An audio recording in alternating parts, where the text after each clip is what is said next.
Hello friends, कैसे हैं आप लोग।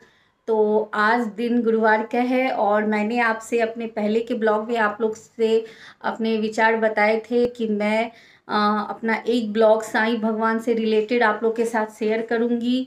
तो आज दिन गुरुवार का था और मेरा आज फास्टिंग भी है, तो मुझे इससे अच्छा दिन नहीं लगा आप लोग से साईं बाबा को लेके मेरे जो खुद के एक्सपीरियंस है मैं आज आप लोग के साथ शेयर करूंगी। आई होप आप लोग रिलेट कर पाओ।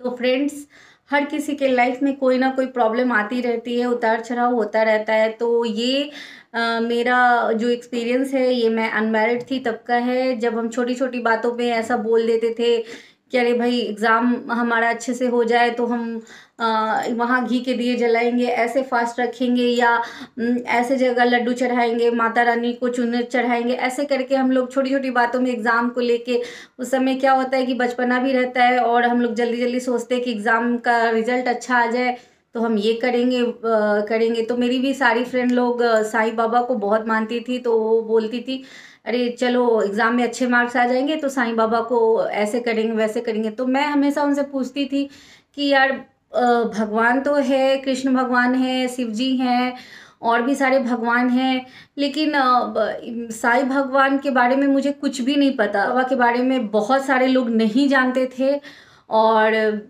मुझे उनकी जीवनी के बारे में नहीं पता था एग्जैक्टली। तो मैंने भी सोचा कि नहीं, आखिर जब तक मैं किसी भगवान को अच्छे से नहीं समझूं तो मैं झूठी आस्था नहीं रखूंगी, मैं उनकी पूजा नहीं करूंगी जब तक मैं नहीं जानूंगी। कोई कहते वो फ़कीर थे, कोई कहते कि उनका वो हिंदू धर्म के थे, कोई कहते मुस्लिम धर्म के थे। मतलब मैं इसी कन्फ्यूजन में थी कि आखिर क्या है, उनकी जीवनी क्या है और वो उनका पूजा कैसे करना है ये भी मुझे जानकारी नहीं थी। तो मैं फ्रेंड्स लोग को यूं ही कह देती कि नहीं, मुझे विश्वास जिस दिन होगा मैं उस दिन साईं भगवान को ज़रूर से पूजा करूंगी, लेकिन मुझे जब तक विश्वास नहीं होगा मैं नहीं करूंगी। उस समय इसी तरह से निकलते गया और मैं साईं भगवान की पूजा बिल्कुल नहीं करती थी। मुझे लगता है कि वही सेम ट्रस्ट इशू नहीं है, ट्रस्ट इशू है कि वाकई में वो भगवान है, कहाँ है। तो बस यही सोच के मैं कभी भी उनकी पूजा नहीं करती। धीरे धीरे जैसे मेरी शादी हुई, मैं पहले उड़ीसा गई, उड़ीसा के बाद हर स्टेट में मेरी ट्रांसफ़र, मेरे हस्बैंड की ट्रांसफ़र होती गई। तो मैं वहाँ गई तो मैंने देखा कि साईं बाबा को बहुत सारे लोग ऐसे हैं जो बहुत मान रहे हैं, बहुत पूजा कर रहे हैं। हमारे बिहार में ऐसे भी बहुत कम जगह साईं भगवान का टेम्पल है। तो जब मैं दूसरे स्टेट में गई तो वहाँ देखने के बाद मुझे लगा कि अरे यहाँ तो बहुत सारे लोग हैं जो साईं भगवान को मान रहे हैं। तो फिर मैंने इसी तरह एक दिन उनसे रिलेटेड साईं बुक जो होता है वो मैंने लिया और मैंने उसको बस इसी तरह से एक कहानी स्टोरी बुक समझ के पढ़ा और उसको फिर किसी कॉर्नर में रख दिया। लेकिन फिर भी मुझे कुछ भी ऐसा महसूस नहीं हुआ। तो मैं सोची कि चलो ठीक है, हो सकते हैं कि मुझे नहीं फील हो रहा है, जिनको आस्था है वो पूजा कर रहे हैं, चलो कोई बात नहीं, जिस दिन मुझे महसूस होगा, उनकी शक्ति का एहसास होगा, मैं उस दिन से उनको मानूंगी। एक टाइम ऐसा आया फ्रेंड्स कि कुछ प्रॉब्लम ऐसी होती हैं जो शायद आपके हाथ में नहीं होती है उनका सॉल्यूशन। तो ये प्रॉब्लम भी मेरे साथ ऐसा आया कि जब दवा दुआ सब काम करना बंद कर दिया। मैं उस प्रॉब्लम को आप लोग से शेयर तो नहीं करूँगी, लेकिन हाँ, वो ऐसा प्रॉब्लम था जिसमें से निकलना मुझे बहुत मुश्किल लग रहा था। और मैंने बस आँख बंद करके भगवान को याद किया तो पता नहीं एक अजीब सा मुझे समझ में आया कि साईं भगवान का जो छवि होती है ना वो मुझे अंदर से दिखाई दिया कि मुझे साईं भगवान को अभी कुछ बोलना है, अभी कुछ कहना है उनसे और उनके पास मेरी समस्या का समाधान है।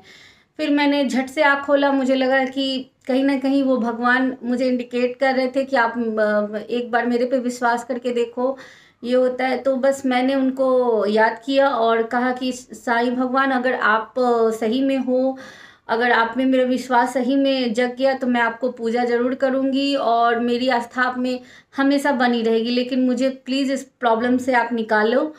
तो साईं भगवान को मैंने ऐसा कह के फिर मैं छोड़ दी, लेकिन मुझे पूरी तरह से तब भी विश्वास नहीं हो रहा था कि वो प्रॉब्लम से मैं निकल पाऊँगी।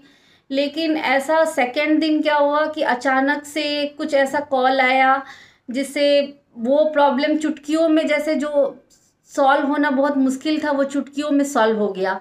और तब जाके मुझे लगा कि अरे ये क्या था, ये तो मैं अभी इतना इस प्रॉब्लम से जूझ रही थी और अभी ये प्रॉब्लम अचानक से सॉल्व हो गया, ये कैसे हो गया। फिर मुझे कहीं ना कहीं वो क्लिक किया कि अरे साईं भगवान ने मुझे आके मतलब ऐसे इंडिकेट करके बोला था कि आप एक बार याद करो मुझे। तो फिर मेरा थोड़ा सा ट्रस्ट उन पे आते गया और धीरे धीरे करके मैंने देखा कि सही में प्रॉब्लम्स मेरे साथ जो भी थे वो धीरे धीरे जा रहे हैं और इस तरीके से वो प्रॉब्लम जो था मेरा पूरी तरह से ख़त्म हो गया। उसके बाद मैंने उनको बहुत बहुत थैंक कहा और कहा कि ठीक है भगवान, मैंने आपको मान लिया कि आप रियल में हो और मुझे आप पे पूरी तरह से विश्वास हो गया। फिर भी क्या होता फ्रेंड ना कि हम ना ये ट्राई करते रहते हैं कि एक प्रॉब्लम ख़त्म हो गया, साईं भगवान ने मेरा ये प्रॉब्लम सॉल्व कर दिया, तो चलो एक और कह के देखते, पता नहीं देखना है कि सही में है। ऐसे करते करते मैंने 3-4 प्रॉब्लम उनके साथ बात किया, मन में ध्यान किया। और फ्रेंड्स आप बिलीव करो, मेरा मेरा भगवान ने, साईं भगवान ने इस तरीके से उन प्रॉब्लम को चुटकियों में हल कर दिया कि आज मैं जो साईं बाबा को नहीं मानती थी, जिनका मैं पूजा करना नहीं जानती थी, आज मैं उनका व्रत करती हूँ, उन पे पूरी तरह से मेरी आस्था है।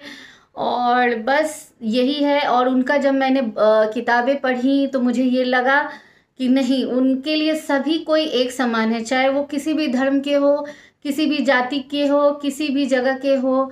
उनके बुक में भी हर जगह यही लिखा है कि सबका मालिक एक है। ये विचार जान के उनका और उनके बारे में और पढ़ के उन्होंने कैसे लोगों को हेल्प किया, कैसे कैसे उन्होंने सबको किया, तो ये सब जानने के बाद मेरी आस्था धीरे धीरे उन पे बहुत बढ़ती गई। और सही बताऊं तो साईं भगवान को लेके मैं कुछ अपनी एक्सपीरियंस आपसे शेयर नहीं कर सकती हूँ। बस इतना ही आपसे कहूँगी कि बस आप विश्वास रखिए उन पे, वो आपकी ज़रूर सुनेंगे। और अगर आपकी मन साफ है, पूरे दिल से आप उनको एक बार याद करिए और वो ज़रूर से आपकी सुनते हैं। तो मुझे भी बाबा ने अपने ऊपर विश्वास जताया और दिखाया। हो सकता है कि आने वाले फ्यूचर में कुछ ऐसी परेशानी हो जिसमें शायद कुछ सॉल्व ना हो सके, या शायद मैं परेशानी में घिरी ही रहूं, लेकिन अब एक जो आस्था थी उनके लिए मेरे मन में, वो अब दिन पर दिन बढ़ते ही जा रही है। मेरा यह वीडियो बनाने का बस एक और एकमात्र उद्देश्य यही था कि फ्रेंड्स आप लोग भी साईं बाबा को एक बार ज़रूर से देखो। और अगर आपको भी उनको लेके कोई संशय है या दिल में कुछ भी है तो बिलीव करो मेरे साथ भी वही था। और मैं भी उनकी पूजा नहीं करती थी। ऐसे चमत्कार हुए कि मुझे उन पे बिलीव, क्या मुझे, मैं आज उनको याद करके ही कोई काम करती हूँ। तो बस मेरा यह एक्सपीरियंस था जो मैं आपके साथ शेयर कर रही हूँ। और बस यही, कुछ नहीं। और ये बाबा, साईं बाबा जो हैं वो बहुत सी छोटी सी चीज़ों में खुश हो जाते हैं। जैसे आपको बहुत सारा कुछ करना नहीं पड़ता है कि सुबह से लेकर रात तक फास्ट रखो, उनको याद करो, ऐसा कुछ नहीं होता है। साईं बाबा का ये कहना होता है कि तुम भूखे नहीं रहो, क्योंकि मेरे बच्चे अगर भूखे रहेंगे तो वो मुझे क्या याद करेंगे, और भूखा रहना वो अपने बच्चों का बिल्कुल नहीं देख सके। तो इस टाइप का जो चीज़ें थी ना, मैं जैसे जैसे उनको जानते गई ना, वैसे वैसे मेरी आस्था उनके लिए एकदम से बढ़ती गई। और साईं भगवान ये भी नहीं कहते कि आप मुझे दान दो, दक्षिणा दो या कुछ ऐसा करो। वो बस यही कहते हैं कि आप जहाँ मेरे अपने आसपास जो नीडी हैं, जो गरीब हैं, या जो जिनको आवश्यकता है हमारी, जिनकी ज़रूरत है, आप उनके लिए बस खड़े हो। कुछ ऐसा दान नहीं करना है, कुछ नहीं, बस वो उसी में खुश हो जाते हैं कि उनके बच्चे खुश रहे जिसमें। तो फ्रेंड्स ये ब्लॉग जो था ये मेरे एक्सपीरियंस से रिलेटेड ब्लॉग था। आई होप आप लोग रिलेट किए होंगे। तो फिर मैं मिलती हूँ आपसे अपने नेक्स्ट ब्लॉग में। तब तक के लिए बाय। जय साईं राम।